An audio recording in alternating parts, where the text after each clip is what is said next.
전 세계 사망 원인 중 상위권을 차지하고 있는 교통사고. 미국 고속도로 안전보험협회 자료에 따르면 전 세계적으로 매년 120만 명 이상이 교통사고로 사망하는 것으로 밝혀졌습니다. 이런 시민들의 안전을 보장하고 교통사고의 수를 감소시키기 위해 도입한 도로 단속 카메라. 하지만 세계 곳곳에서 단속 카메라의 설치를 두고 찬반 논쟁이 일어나고 있습니다. 설치를 찬성하는 측은 교통사고 감소에 단속 카메라가 효과적이라고 주장하고, 반대 측은 효과를 증명할 증거가 없을 뿐 아니라 정부의 수입을 늘리기 위한 수단이라고 반박하는 겁니다. 호주도 예외는 아니었습니다. 국내 산업수학혁신센터는 올해 호주에서 개최된 산업수학 스터디그룹 워크숍에 참가했는데요. 1968년부터 시작된 산업수학 스터디그룹 워크숍은 산업체가 직면한 복잡하고 기술적인 문제를 수리과학을 토대로 실질적인 솔루션을 제공하기 위해 만들어졌습니다. 올해 산업수학 워크숍에는 호주의 도로 관련 서비스를 제공하는 알사에서 문제 해결을 요청했는데요. 바로 단속 카메라가 도로의 안전을 개선시켰는가에 대한 내용이었습니다. 기업 쪽에서는 요즘 산업수학이 실생활의 문제를 많이 해결한다라고 하는 소식을 듣고, 수학자들은 이 문제를 어떻게 접근하고 어떻게 해결하는지, 그리고 수학자들은 어떤 결론을 내는지 궁금해서 이 워크숍에 문제를 요청을 했습니다. 1996년 이후로 남호주 지역의 교통사고 수는 지속적으로 감소하고 있는 상황이었습니다. 하지만 시간이 지남에 따라서 교통사고의 수가 감소하는 효과 외에 단속 카메라의 효과를 정확하게 증명할 수 있는 근거 자료가 없었는데요. 이에 국내 산업수학혁신센터를 포함한 각국의 수리과학 전문가로 구성된 문제 해결팀은 도로 단속 카메라와 교통사고의 관계를 수학적으로 증명해 보이기 위해 분석에 돌입했습니다. 그렇다면 단속 카메라가 설치되어 있는 교차로와 그렇지 않은 교차로의 교통사고 수를 단순 비교하는 것으로 단속 카메라의 효과를 증명해 보일 수 있을까요?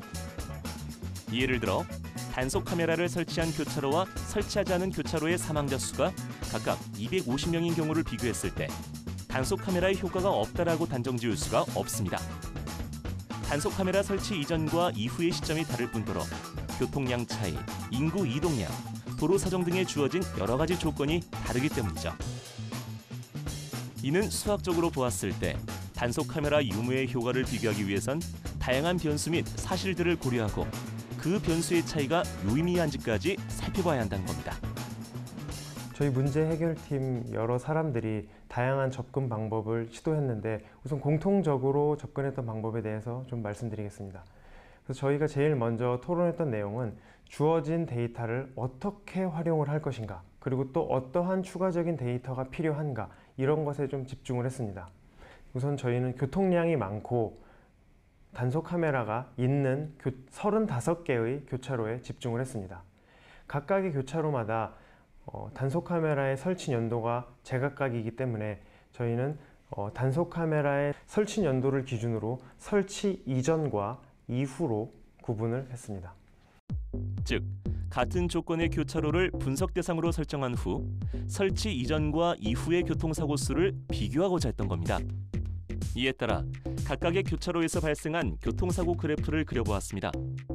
그러나 표본의 수와 데이터의 개수가 적어 변동성이 큰 그래프가 그려지며 단속 카메라의 효과를 증명하기 어려웠는데요.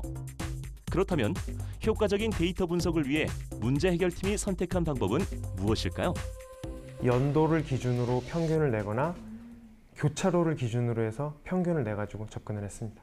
그래서 여기 그래프를 보시게 되면 설치 이전은 빨간색이고요, 설치 이후는 파란색 점들입니다. 그래서 여기 있는 점이 의미하는 것은 설치 연도의 총 사고의 수의 평균입니다. 그리고 여기 있는 파란 점은 설치 1년 후 사고의 평균을 의미합니다.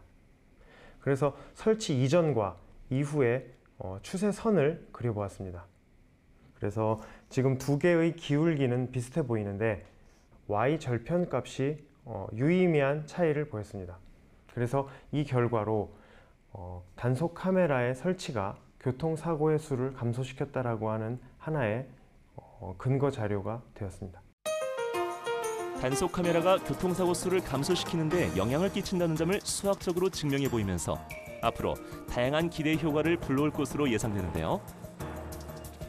먼저 단속 카메라가 교통사고의 수를 감소시켰다는 가설을 채택할 수 있는 근거를 마련함으로써 적절한 장소에 단속 카메라 설치를 통해 시민들의 안전성을 향상시킬 수 있습니다. 또한 보험 사기를 포함한 도로 위의 위법 행위를 줄일 수 있는 가능성이 높아지며 안전한 도로를 만드는 데 기여할 것으로 보고 있습니다. 수많은 데이터 중에서 유의미한 데이터를 찾아 분석한 후 기업의 문제 해결 과정에 핵심적인 역할을 한 수학. 세상의 문제를 빠르고 정확하게 해결하는 힘, 바로 산업수학입니다. 네, 감시 카메라를 보면서 아유, 그 앞에서 속도를 잠깐 줄이면 되지 하고 생각을 많이 했었거든요. 그런데 이렇게 분분한 의견을 또 수학이 다 해결을 해주고 있었네요. 네, 수많은 빅데이터 중에서 어떤 것을 어떤 방식으로 뽑아서 쓸 것인가라고 하는 것이 산업에서 상당히 중요한 부분이 되겠는데요. 이러한 것은 우리가 응용 문제를 풀 때 어떻게 풀까라고 하는 어떤 방법을 찾아내는 것과 유사하다고 보시면 될 것 같아요. 네. 수학에는 상당히 중요한 많은 개념들이 있는데 어떠한 특수한 문제를 풀기 위해서는 그 문제에 적합한 개념을 뽑아서 그 문제를 풀어야지만 문제가 풀리는 거잖아요. 마찬가지로 이제 이 문제를 해결하기 위해서는 어떤 방식을 썼으면 좋겠나라고 하는 것을 생각하다 보니 수학에서 평균이라고 하는 것을 쓰면 좋겠다라고 하는 것으로 결정하게 되었고 네. 그게 그 교통에 대한 문제를 해결하는 명쾌한 답이 됐었던 사례인데요. 이런 것을 봤을 때는 어떠한 방법으로 어떻게 문제를 해결할 것인가라고 하는 것이 수학자가 해야 되는 가장 중요한 역할이고 역량이 아닐까라고 하는 생각이 듭니다. 그리고 여기서 사용된 평균이라고 하는 것은 초등학교 때 우리가 배웠었던 쉬운 것들이잖아요. 초등학생들이 시험을 보고 나면 평균이 뭐야라고 하는 이야기를 네. 하는데 그때 사용하는 방법이 내가 본 시험의 시험 점수를 다 더한 다음에 과목수로 나누는 것. 이리 씨도 알고 계시죠? 아, 기억나죠? 그거 알죠. 아니, 기억납니다. 저는 왜냐면 선생님이 저한테 평균 얘기를 굉장히 많이 했어요. 네. 1위가 반평균을 깎아먹는다고.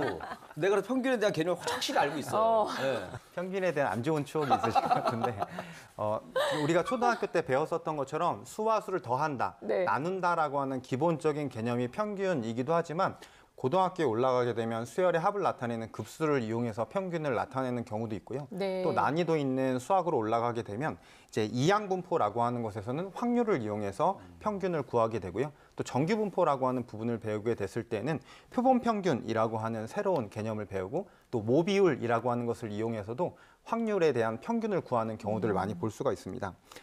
이렇게 초등학교 때부터 기본적인 원리를 배워서 우리가 평균을 공부하게 되면 고등학교에 배우는 수학을 잘 풀 수 있을 뿐만 아니라 산업 현장에서 일어나는 여러 가지 난제들을 풀 수 있는 실마리가 되기도 합니다. 이렇게 찾아보면 일상생활 속에서 이 교통과 수학이 연결되는 곳들이 굉장히 많이 있을 것 같거든요. 그렇죠. 많죠. 대표적인 걸로 독일 예를 들어보면 동베를린하고 서베를린하고 통합이 됐을 때 가장 큰 문제로 떠올랐던 게 바로 대중교통난이었다고 해요. 네. 많은 사람들이 한 곳에 몰리니까 당연히 이제 대중교통이 복잡할 수밖에 없었겠죠. 그래서 정부에서 이제 해결책을 구해봐라 해서 공모까지 할 정도로 굉장히 심각했다고 하는데요. 이 해결책을 제시한 게 바로 독일 베를린 공과대학 연구팀이 해결책을 제시했어요. 네. 바로 수학을 적용해서 그 수학 중에서도 정수계획법을 활용한 수학을 적용해서 해결했다고 합니다. 정수계획법이라는 게 간단히 보자면 어떤 수를 대입을 했을 경우 최단 거리, 최단 시간, 최소값을 구해서 그거의 최적의 값을 구해내는 법이거든요. 그래서 그거를 활용해서 그 버스를 무작정 늘린다고 해서 이게 해결되지 않기 때문에 버스 노선도도 개편을 하고 그리고 가변 배차 시간표를 해서 그 버스 상황에 따라서 네. 배차 시간을 변하도록 해서 획기적으로 해결했다고 합니다. 그래서 그렇군요. 보면 버스 수가 1,800대에서 오히려 1,300대로 줄었는데도 더 대기 시간이 줄어들고 사람들이 교통난에 시달리지 않았다고 해요. 야, 정말 대단하네요. 네, 그러니까요. 그리고 또 아까 그 영상에서 보니까 네. 그 산업수학 워크샵이라는 게 있어요. 우리 개그맨들도 사실 그 가끔씩 그 워크샵을 가거든요. 네. 가면 이제 정말 좋아요. 서로 간에 뭐 정보도 공유하고 또 숙소도 같이 쓰다 보니까는 네. 또 발냄새도 공유하고 하면서 서로도 돈독해지는 그런 진짜. 시간이 되거든요. 근데 산업수학을 이렇게 발전시키려고 했던 노력이 나름 역사가 굉장히 깊었던 것 같아요. 그게 1968년도로 거슬러 올라가는데요. 그러니까 지금 산업수학이 각광받고 있어서 그렇지 사실 옛날부터 이때부터 연구가 시작됐고 영상에서 보았던 박사님 같은 경우도 스터디 그룹에 참가한 후에 연구실이나 학교 안에서 연구했던 수학을 통해서 수학과 관계없어 보였던 산업 문제를 해결하는 것이 좋았다. 그다 동시에 각각의 다른 전공자들이 다양한 시각으로 문제를 해결함이 아주 효율적이고 좋았다. 이렇게 표현을 하시거든요. 네. 즉 4차 산업혁명 시대가 된다 그러면 각 분야가 융합을 해나가는 게 가장 기본적인 생각이잖아요. 그 와중에 수학이 그 저변을 깔고 있다. 항상 그 밑바탕에는 수학이 있고요. 수학은 이 각각의 모든 산업의 융합에 굉장히 중요한 그 공통분모 내지는 교집합 역할을 하고 있다고 볼 수 있고요. 이런 현상은 경제학을 전공하는 사람이든 경영학을 전공하는 사람이든 아니면 그 공학을 전공한 사람이든 이런 사람들이 수학과 과목을 일반 선택해서 듣거나 아니면 부전공 내지는 복수 전공까지 해서 자기의 지식과 함께 수학을 같이 공부하려는 이런 추세가 현재 대학가에서 나오고 있다는 것은 수학이 그 현재의 산업에 있어서 굉장히 중요한 요인을 갖고 있다는 것을 반증이라고 볼 수 있겠습니다. 네, 이 산업 수학에 대한 이야기를 들으면 들을수록 우리 아이들한테 자꾸 문제집 풀어서 몇 점 맞았니라고 강요하는 게 중요한 것이 아니라 아이들이 정말 수학을 푸는 것을 즐거워하면서 머릿속으로 수학적 사고력을 키워나가는 것이 정말 가장 더 중요한 일이 아닌가라는 생각이 들어요. 물론 이렇다고 해서 아이들의 문제집을 찢어버리면 안 해도 돼! 라고 얘기할 수 있는 부모님은 아무도 안 계시겠지만 그래도 우리 아이들에게 문제집에만 너무 집중하지 않을 수 있도록 수학적 사고력을 키워줄 수 있도록 부모님들이 노력해 주시면 좋겠습니다. 자, 저희 수다학은요 언제든지 여러분들 사연에 귀를 열고 있습니다. 수학 고민이 있으신 분들은 저희 홈페이지를 통해서 여러분들 사연 남겨주시기 바랍니다. 저희가 시원하게 해결해 드릴게요. 자, 오늘은 여기까지입니다. 저희는 다음 시간에 다시 찾아올게요. 감사합니다.